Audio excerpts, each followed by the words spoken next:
Bienvenidos al canal donde los números mandan y la verdad no se negocia. Hoy hablamos de algo que todo hincha de la Tri necesita escuchar antes del Mundial. El primer rival de Ecuador acaba de sacudir al fútbol mundial y hay que analizarlo con calma y con datos. Si este tipo de contenido te mueve el piso, dale like ahora mismo y suscríbete para no perderte ningún análisis. Dicho eso, arrancamos. ¿Sabías que el rival de Ecuador en el Mundial acaba de vencer a Francia, el favorito número 1 del torneo, y lo hizo en suelo francés? No fue un equipo B, no fue un Francia de reservas. Francia salió con todo, con Mbappé, con Rabiot, con Tchouaméni, con Pavard, Hernández, Konaté, 11 titulares de primer nivel mundial. Y aún así, Costa de Marfil los derrotó 2-1 en Nantes. Así de contundente, así de brutal. Esto no es un dato menor, esto es una señal de alarma que Ecuador tiene que leer con mucho cuidado, porque ese mismo equipo que acaba de tumbar al campeón del mundo es el primer rival de la Tri en la Copa del Mundo.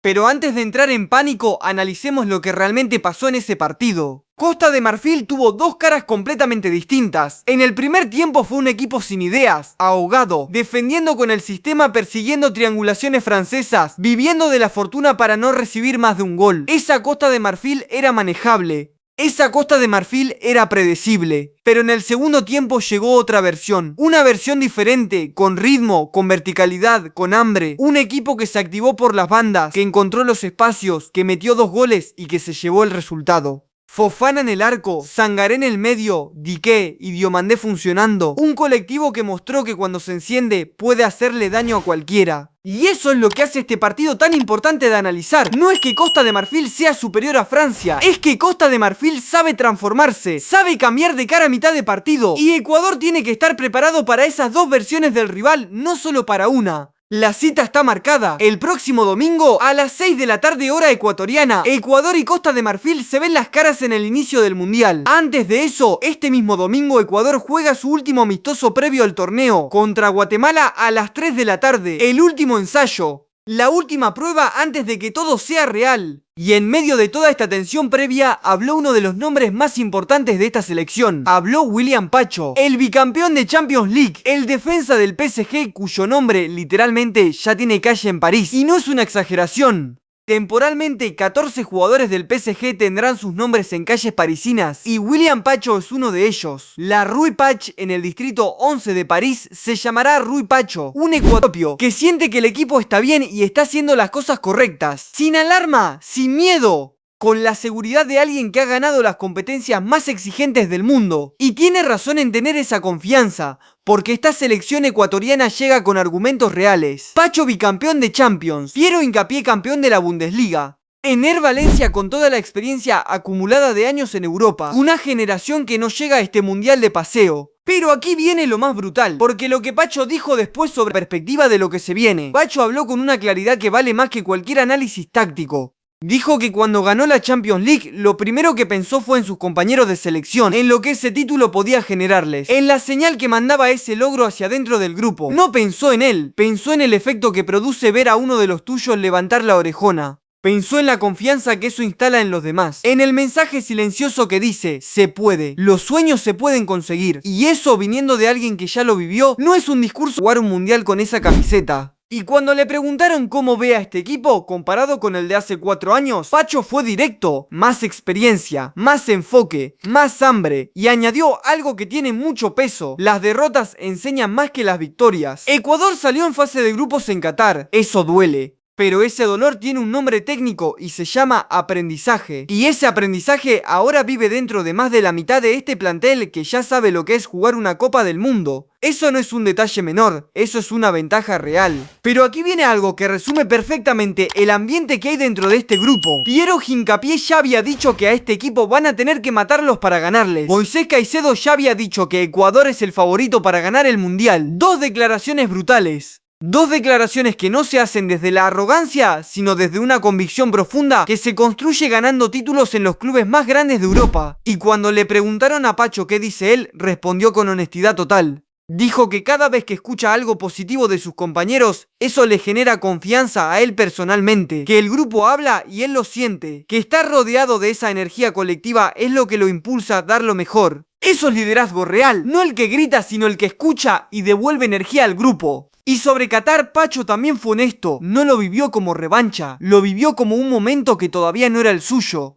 Llegó a la última instancia, reconoció que había jugadores que habían estado en todo el proceso y que merecían ese espacio. Dijo que aprendió desde donde le tocó estar y que ahora, gracias a Espera, llega a este mundial con todo. Con experiencia, con títulos, con confianza, con una calle en París que lleva su nombre. Porque sí, la Rue Pacho ya existe en el distrito 11 de París. Temporalmente, pero existe. Y Pacho lo celebró con una sencillez que lo dice todo. Dijo que es parte de la historia que está construyendo. Sin show, sin poses. Solo un hombre que sabe exactamente lo que vale y lo demuestra trabajando. Y en ese mismo contexto de ecuatorianos que se abren paso en Europa, llegó una noticia oficial que suma otro nombre al mapa. Carlos Mejía, extremo ecuatoriano de 18 años, fue presentado como nuevo jugador del Landwehr de Bélgica. Llega desde la segunda división de Croacia y se convierte en compañero de Anthony Valencia y Frickson Caicedo.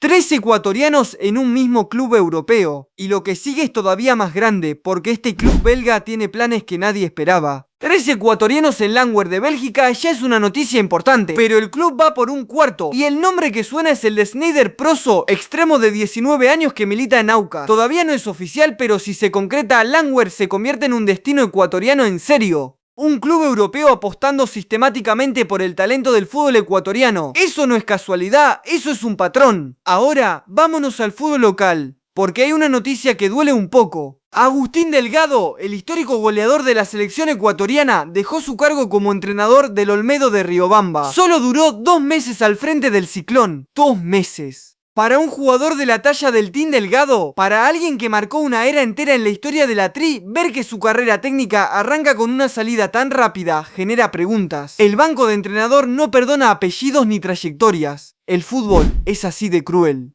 Y Delgado lo aprendió de la manera más dura. Pero no todo en el fútbol ecuatoriano es decepción, porque hay una historia que merece mucho más reconocimiento del que está recibiendo. Hace unas semanas, Independiente del Valle Sub-16 salió campeón en un torneo organizado en Londres por el Arsenal. Sí, por el Arsenal, en Londres. Equipos formativos de toda Europa. Feyenoord estuvo ahí, Sparta Prague estuvo ahí, el propio Arsenal con su academia. Y en la final, Independiente del Valle se midió contra Sparta Prague, el campeón reinante del torneo, y los venció. El entrenador de ese equipo, Efrén Romero, lo describió con claridad. Dijo que fue una experiencia formativa impresionante, que el nivel de las academias europeas era altísimo, que Feyenoord, el Arsenal, Sparta Prague, todos representaban instituciones de primer nivel mundial en fútbol de formación, y que quedarse campeones en ese contexto habla directamente de la calidad del trabajo que se hace en Independiente del Valle. Y tiene razón, eso no se explica con suerte, eso se explica con método, con filosofía, con trabajo serio desde las categorías inferiores. Independiente del Valle ha demostrado una y otra vez que sabe producir futbolistas, que su cantera no es decorativa, que cuando mandan un equipo sub-16 a Londres a competir contra las academias más reconocidas de Europa, van a ganar. Y eso es exactamente lo que hicieron. Ahora, cambiando de escenario, Mushoku Runa quedó eliminado de la Copa Ecuador a manos de Hualacay. Un equipo de la Serie A cayó frente a uno de la Serie B. Y después de esa eliminación, Luis Alfonso Chango confirmó la salida del técnico Paul Vélez.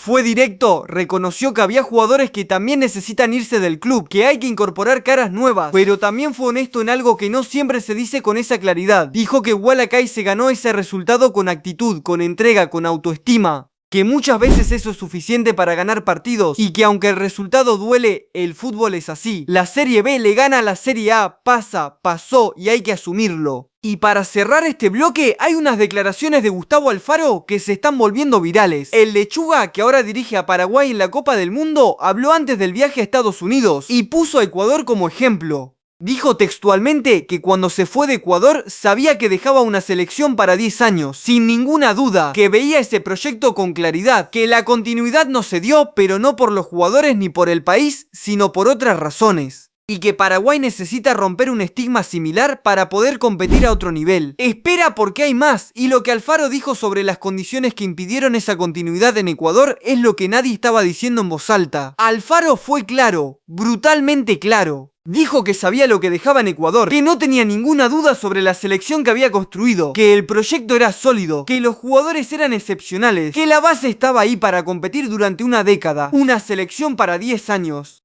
Esas fueron sus palabras exactas, y las dijo con una convicción que no deja espacio para la interpretación.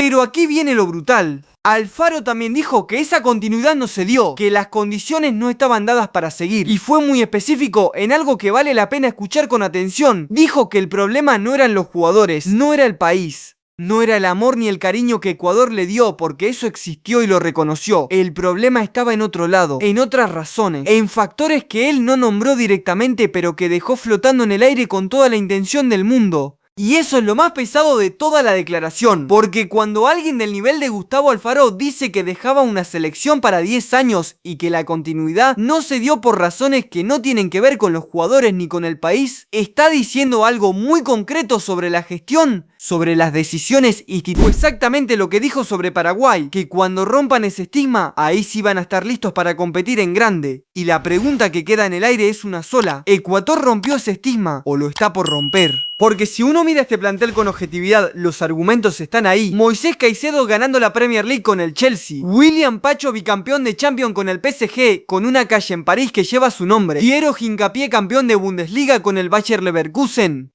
Ener Valencia con años de experiencia en el más alto nivel europeo. Una generación que no tiene precedentes en la historia del fútbol ecuatoriano. Una generación que Alfaro ayudó a construir y que hoy está más madura, más enfocada y más hambrienta que nunca. Todo converge en este momento. El último amistoso ante Guatemala este domingo a las 3 de la tarde. La apertura del Mundial el domingo siguiente contra Costa de Marfil a las 6 de la tarde, hora ecuatoriana. Un rival que acaba de vencer a Francia 2-1 en Nantes, pero que mostró dos caras en ese partido. Un rival que en el primer tiempo fue un equipo sin ideas y en el segundo tiempo fue otro completamente distinto. Ecuador sabe lo que enfrenta. Pacho lo sabe, Caicedo lo sabe, Hincapié lo sabe. Y Alfaro desde Paraguay también lo sabe, porque él fue el arquitecto de esta generación, porque él vio de cerca de qué están hechos estos jugadores, y cuando dice que dejó una selección para 10 años, no está hablando del pasado, está hablando de este mundial, está hablando de ahora. La pregunta no es si Ecuador puede competir, la pregunta es hasta dónde puede llegar, y la respuesta está a punto de escribirse en Estados Unidos. Eso es todo por hoy, hermano. Si llegaste hasta aquí es porque el fútbol ecuatoriano te mueve el piso igual que a nosotros. Dale like a este video, que cada like es una cachetada a los que siguen ignorando a nuestros jugadores. Suscríbete al canal para no perderte ningún análisis, porque aquí los números no mienten y la verdad siempre sale.